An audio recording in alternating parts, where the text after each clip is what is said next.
We're back for another show. We're gonna pull the exhaust manifolds off this damn thing. What we got here? You go 9/16. Again. Pull this one. It's a stubborn one.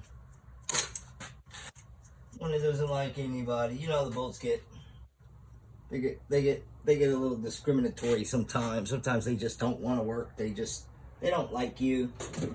That happens. I mean, don't get me wrong. Just saying. It happens. Here we go.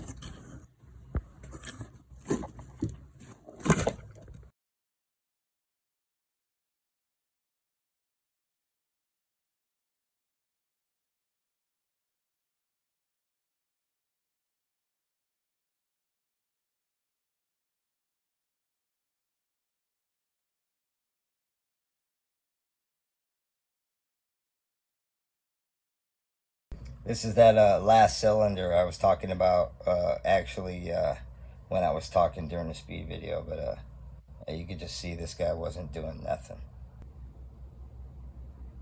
Here's kind of crazy. Here's another one on the other side. Oil soaked. Got that right there. It's just burnt on the inside. You see that? But it worked its way on the outside. I'll show you something. It's clamped down pretty good too. Yeah, it's pretty nasty. Small block Chevy.